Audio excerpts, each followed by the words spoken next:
મારી યુટ્યુબ ચેનલમાં આપ સૌનું સ્વાગત છે। હું વર્ષાબેન કટકિયા। જય બાબા સ્વામી, જય ગુરુદેવ। આજે આપણે બનાવવાના છે આખા બટેકાનું ચટપટું શાક। વરસાદમાં કાંઈ શાક ભાવતું નથી કોઈને, તુરિયા દૂધી ગલકા એવું કાંઈ। આજે આપણે આખા બટેટાનું શાક બનાવવાના છીએ।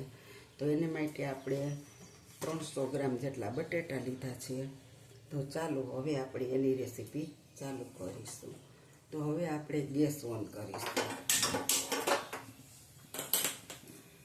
અને પહેલાં આપણે એમાં એક પાવડું ભરીને તેલ નાખીશું।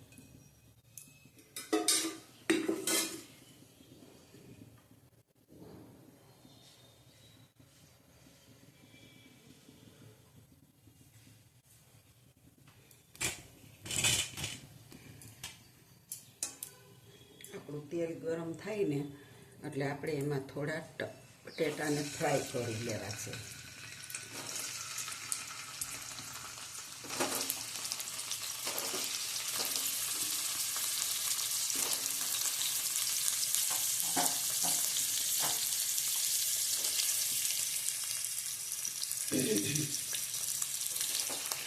તો આને આપણે થોડા થોડા હાથળી લેવાના।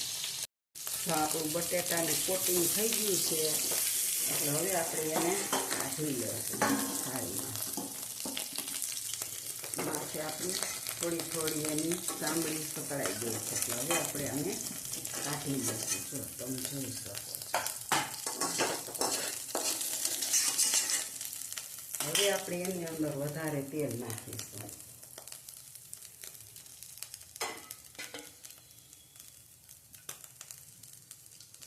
તો આપણે આમાં 3 પાવડા કુલ તેલ નાખ્યું છે, તમે જોઈ શકો છો। હવે આપણે એની અંદર નાખીશું થોડીક રાઈ, પછી આપણે નાખીશું જીરું,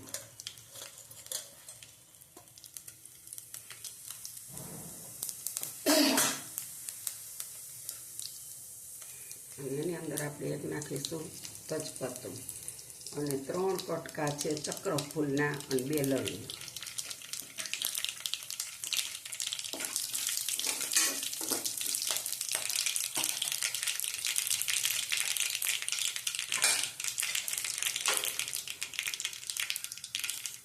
હવે આપણે એમાં નાખીશું આદુ લસણ મરચાં।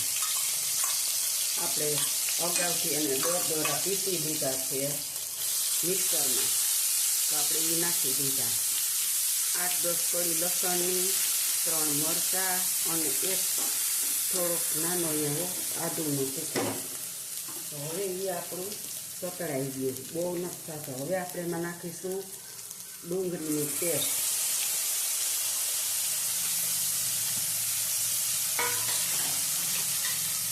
હવે આપણે એને ચલાવી લઈશું।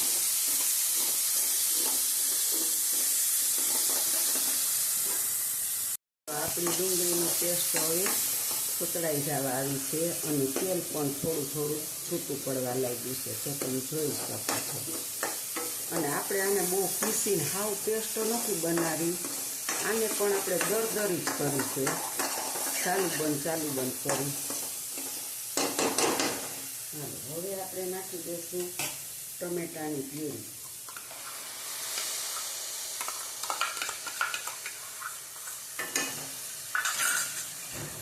એને પણ આપણે થોડી ચલાવી લઈશું।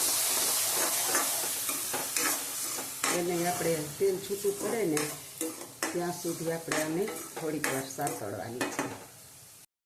હા જો આમાં પણ હવે આપણું તેલ છૂટું પડવા લાગ્યું, તમે જોઈ શકો છો। મસ્ત રીતે સતળાવા લાગ્યું।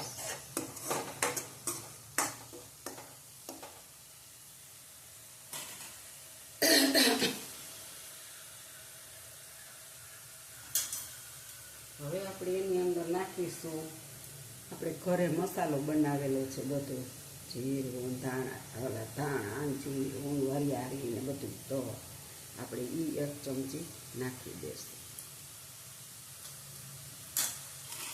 એને પણ સાથે સાતળી લેશું।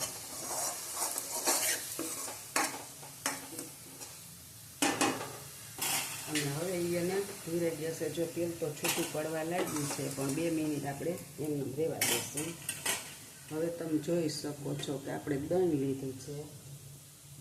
તો દહીંની અંદર આપણે હળદર પાવડર નાખીશું, અડધી ચમચી ધાણા જીરું પાવડર નાખીશું, મરચું પાવડર નાખીશું. આપણે બહુ તીખું નથી બનાવતા, પછી એવું લાગશે તો થોડુંક નાખી શકીએ. અને હવે આપણે મીઠું નાખીશું સ્વાદ અનુસાર.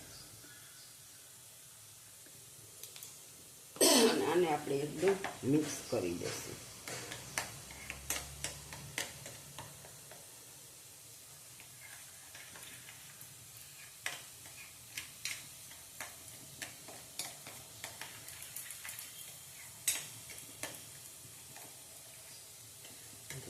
આપણી આ પેસ્ટ તૈયાર થઈ ગઈ છે.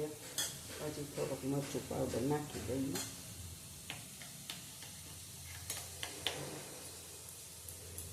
આપણે દહીંમાં મિક્સ કરી લીધી છે. અને હવે આપણે જોઈએ કે આપણી કઢાઈ તરફ જાય. તો હવે આમાં આપણું તેલ બધું છૂટું પડી ગયું છે અને મસાલો બધો સરસ મજાનો સતળાઈ ગયો છે. તમે જોઈ શકો છો. જો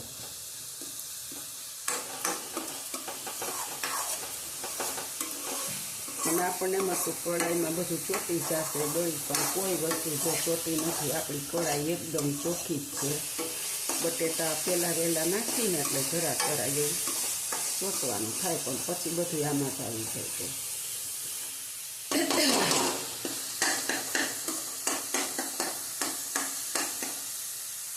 હાલો, આપણું જો તેલ છૂટું પડી ગયું છે. હવે બધું તમે જોઈ શકો છો, તેલ આપણું હાવ છૂટું પડી ગયું સામેથી.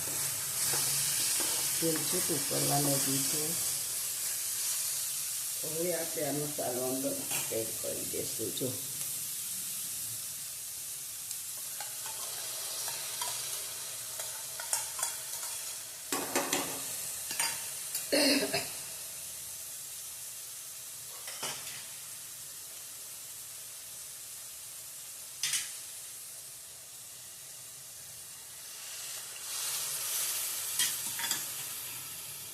અને આને આપણે હવે થોડું ફેરવી લઈશું. દહીં છાંટેલું ને એટલે ખાસ જ ગેસ હવે રાખવાનો છે આપણે.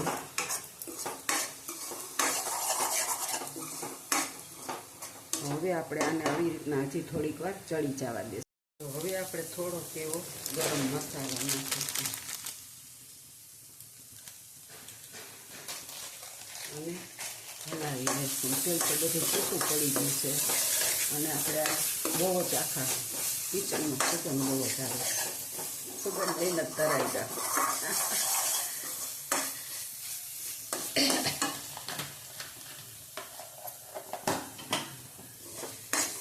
તમે જોઈ શકો છો. હવે આપણી ગ્રેવી મસ્ત સતળાઈ ગઈ અને હવે આપણે આને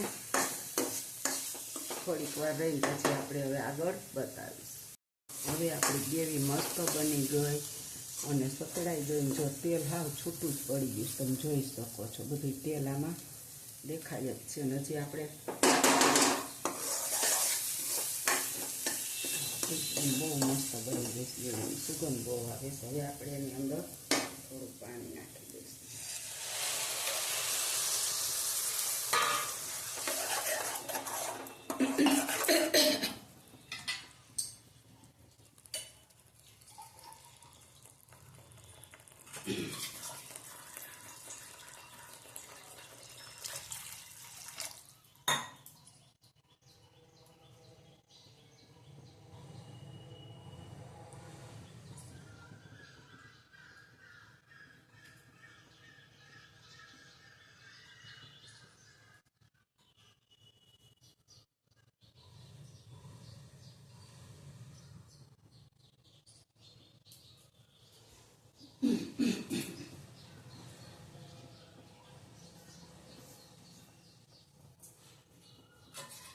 હાલો, જો હવે આપણે ગ્રેવીને ફાસ કરી અને કોથમીર થોડીક અત્યારે થોડીક નાખશું, થોડીક ઉપર નાખી દઈશું.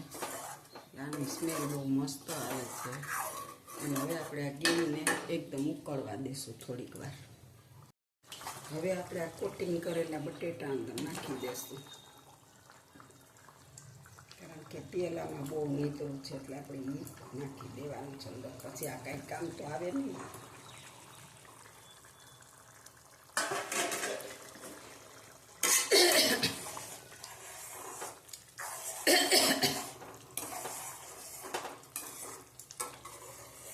હવે આપણે આ ગ્રેવીની અંદર થોડીક વાર બટેટાને ચડવા દઈશું. જો આપણું શાક હવે મસ્ત બની ગયું છે. આપણે જેટલી ગ્રેવી રાખવાની હોય ગ્રેવી એટલી રાખવાની. અને હવે આપણે આની અંદર 1 ચમચી જેટલો આંબલીનો પલ્પ નાખીશું.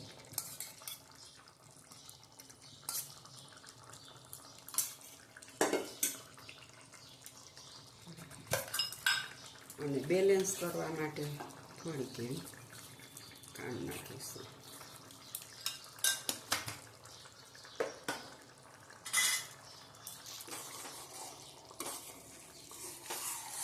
આપણે કોટિંગ કર્યું છે ને બટેટાને એટલે આપણા બટેટા જો આવા જ દેખાશે એકદમ સફેદ શાકની અંદર મસ્ત.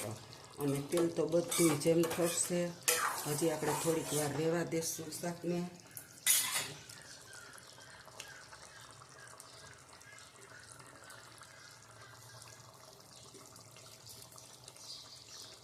કોથમીર નાખી દઈશું આપણે.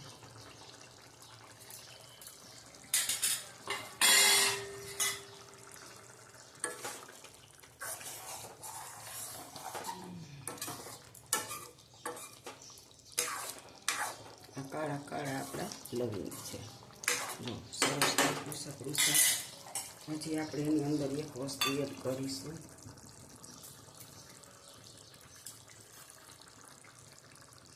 એ છે કસૂરી મેથી.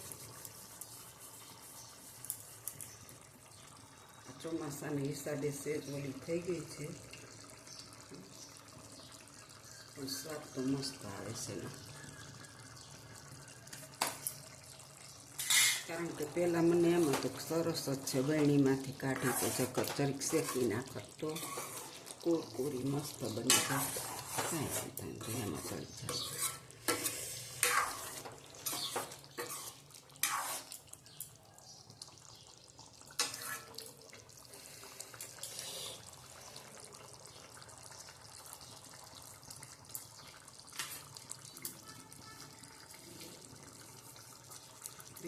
એક ચપટી મીઠું આપણે નાખી દઈશું. હવે આપણે 2 મિનિટ શાકને ચડવા દઈશું. જો આપણું શાક ચડી ગયું છે હવે આપણે ગેસને બંધ કરી દઈશું અને થોડીક વાર આપણે આને ઠરવા દઈશું. એટલે તેલ બધું છે ને જે એ ઉપર આવી જશે. ને જો મારી આખા બટેટાની ચટપટા બટેટાની મસ્ત તીખી મીઠી શાકની રેસીપી સારી લાગી હોય તો લાઈક કરજો, શેર કરજો, બેલ આઇકન બટન દબાવવાનું ભૂલતા નહીં.